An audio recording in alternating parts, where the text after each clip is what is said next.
আসসালামু আলাইকুম। গর্ব কামান, গর্ব দেশ, এ হচ্ছে মোদের বাংলাদেশ। হাঁস পালন, বেকার মুক্ত জীবন গড়ুন। হাঁস পালন, দরিদ্রতা দূর করুন। আমি আজকের ভিডিওটা আনতে যাচ্ছি রানিং হাঁসের ডিম নিয়ে। আর আজকের ভিডিওটা হবে খামার করে কেন লস খায়, এই বিষয় নিয়ে আমি আজকে আলোচনা করব। আর গ্রাম বাংলা হাঁস খামারের পক্ষ থেকে, ইউটিউব চ্যানেল থেকে সমস্ত খামারি উদ্যোক্তা ভাইদেরকে স্বাগতম এবং আমার অভিনন্দন। আজকে আমি বলতে যাচ্ছি যে রানিং ডিমের হাঁস নিয়ে যারা প্রতারিত হচ্ছেন, আপনি রানিং ডিমের হাঁস বয়স বেশি না কম আপনি কি করে চিনবেন, ওটা বলার জন্য আজকে ভিডিওটা। আর ওইটা চিনানোর জন্য আজকে ভিডিও। আমি বলবো, যারা রানিং ডিম দিয়ে হাঁস করতে চান, রানিং ডিমের কামার করতে চান, ওরা কোন বয়সের হাঁসটা খরিদ করবেন। আপনি 6 থেকে 7 মাস, হাই গেলে 8 মাস, কারণ একটা হাঁস যে সময় 5.5 মাসে ডিম ছাড়ে, হাঁসটা ডিম উঠতে উঠতে উঠতে উঠতে 1.5 মাস জায়গা, 10টা 5টা বলতে বলতে বলতে বলতে দেখা যাচ্ছে 500 হাঁস থাকলে আপনি এই 1 মাস 1.5 মাস জায়গা ডিম স্টারে উঠতে। এই হাঁসটা 70% মতো আছে অলরেডি।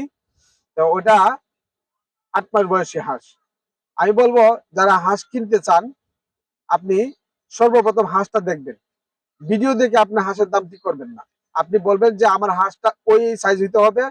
হাঁসটা যখন বয়স কম থাকবে, হাঁসটা থাকবে চিকন, হাঁসটা থাকবে গলা চিকন, ডিমের হাঁসটা থাকবে গলা চিকন।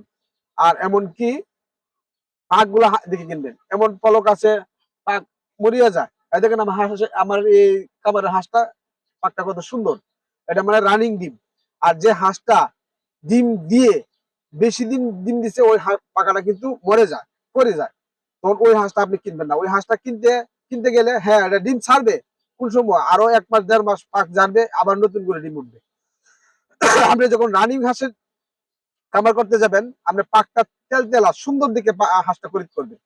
আর ওই হাঁসটা আপনি জিগাবেন ভ্যাকসিন আছে কিনা, বা বিশেষ করে রানিং ডিমের হাঁসটা ভ্যাকসিন ক্ষেত্রে আপনি ভ্যাকসিন না হলেও সমস্যা নাই, কিন্তু হাঁসটার কিছুগুলো নিয়ম কানুন আছে। যেমন ওই যে হাঁসটা, যে হাঁসের মধ্যে পানিটা, পানির মধ্যে যে হাঁসটা রাখবেন, প্রথম দেখবেন ওই হাঁসটা পানিটা ভালো কিনা, পরিষ্কার কিনা।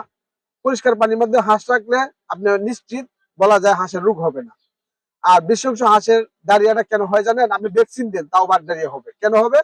আপনি যখন পানি একবারে ঘোলা ঘোলা হয়ে যাবে, ওই পানি ঘোলা পানিটারে যে সময় হাঁসে খাবে, তখন পেট খারাপ হয়। মানুষ যদি কোনো খারাপ জিনিস খায়, পেট খারাপ হয় না? হাঁসেরও পেট খারাপ হয়। তখন আপনি এটার জন্য কিছু ট্রিটমেন্ট আছে, মাইক্রোনিট আছে, অথবা এই সিপ্রো আছে, হ্যাঁ, রেনামাইসিন আছে।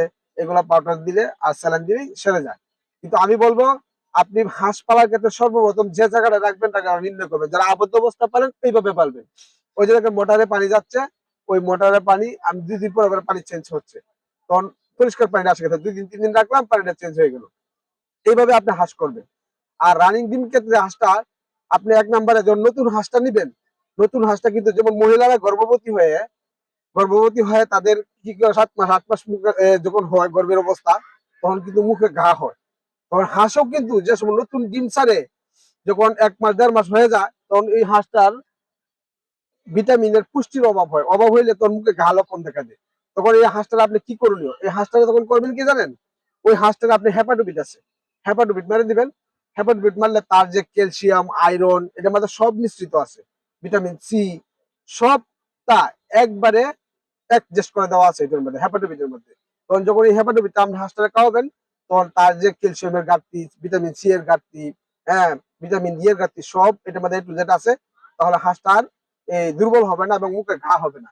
আর যদি আপনি এটা না খাওয়ান, মুখে ঘা হবে, চোখে দিয়ে পানি পড়বে, মাথা ফুলে যাবে, তখন বলবেন হাইরে আমার হাঁসের চিন্তা হয়ে গেছে। মূলত না, হাঁসের ভিটামিন সি এর অভাবে, ডি এর অভাবে, ই এর অভাবে হাঁসটা ওই রকম হচ্ছে। ভিটামিন সি এর অভাবে তো মানুষেরও এটা জানেন যে মুখে ঘা হয়। তা হাঁসেরও কিন্তু তদ্রুপ একই, এই গর্ভবতী মহিলাদের মতো। তা আপনি চেষ্টা করবেন যে হাঁসটার যে সময় রানিং দিবে যায় এই উঠছে, তোর সাথে সাথে হেপাটোবিট খাওয়ানো শুরু করবেন। এখন যদি বলেন মানে হেপাটোবিট কয়টা খাওয়াবো, আপনি প্রতি সপ্তাহে 1টা খাওয়াবেন। 3 মাস পর পর প্রতি সপ্তাহে 1টা খাওয়াবেন। তাহলে আপনি জীবনেও হাঁসের রোগ হবে না। এক। দ্বিতীয়ত, আপনি যে সময় হাঁসটা খাবার দিবেন, খাবার তালিকা কি রাখবেন? নতুন হাঁস যারা আবদ্ধ অবস্থা পালবেন, আপনি মনে রাখবেন যে এই হাঁসটার প্রতি হাঁসে 3 থেকে 4 কেজি ফিড, এর উপরে না। যদি 10 কেজি 8 কেজি খাবার খায় একটা হাঁসে, 100 হাঁসে, তাহলে আপনি মনে রাখবেন যে প্রতি শতকরা 3 থেকে 3.5 কেজি, হাই গেলে 4 কেজি, এর উপরে ফিড দিলে কি হবে জানেন?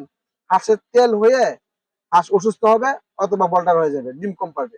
আপনি 3 কেজি 3.5 কেজির উপরে খাবার দেবেন না। মানে অন্য খাবার তো দিবেনই পর্যাপ্ত পরিমাণ যতটুকু খাইতে পারে, কিন্তু হিসাব রাখবেন আপনি 500 হাঁস আছে, 500 হাঁসের মধ্যে কয় কেজি খাবার খা, তার মধ্যে 500 হাঁসের মধ্যে দিন 15 কেজি থেকে 16 কেজি, এর উপরে ফিড দিবেন না। আর বাকিটা অন্য খাবার চলবে। এইভাবে যদি আপনি হাঁসটা কামার করেন, ডিম বেশি দিবে, এমনকি এই হাঁসটা লালন পালন করতে পারবে বেশি দিন।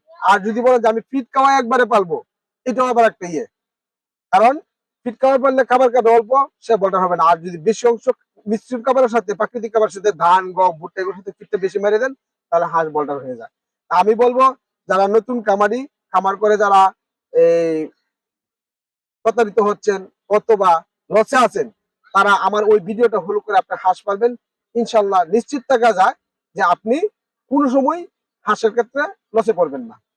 তবে আমি একটা কথা বলতে চাচ্ছি সমস্ত খামারি ভাইদেরকে, আপনি আবার বলতেছি এই কথাটা, হাঁস কেনার আগে আপনার পালকটা লক্ষ্য করবেন, পালকটা ঠিক আছে কিনা। এমনকি এই যে হাঁসটা আছে ওই হাঁসের মধ্যে বয়স্ক কিনা, বয়স্ক কেমনি চিনবেন? যে হাঁসটা বয়স্ক ওইটা ট্যাং মোটা হয়ে যাবে, আর যে হাঁসটা বয়স্ক ওটা মাথা বড় হয়ে যাবে, এমনকি হাঁসটা একবারে লাউয়ের মতো হয়ে যাবে। আপনি ওই হাঁসটা কিনবেন না, কারণ ওই হাঁসটা কিনলে আপনার ডিম থাকবে না, বুঝছেন? আর আপনি হাঁস কিনবেন নতুন বয়সের 8 থেকে 9 মাস, এর উপরে হাঁস কিনবেন না, কারণ 6 মাস তো বাচ্চাই থাকে, রানিং ডিম উঠতে উঠতে যায়, হ্যাঁ 7-8 মাস চলেই যায়, আপনি ওই হাঁসটা কিনবেন। আমি বলবো সমস্ত খামারি ভাইদেরকে, আজকের ভিডিওটা অবশ্যই আপনারা বুঝতে পারছেন।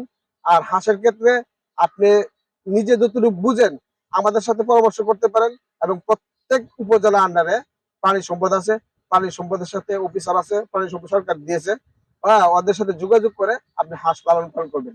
তাহলে ইনশাল্লাহ আশা করা যায় আপনি হাঁসের ক্ষেত্রে লাভবান হবেন।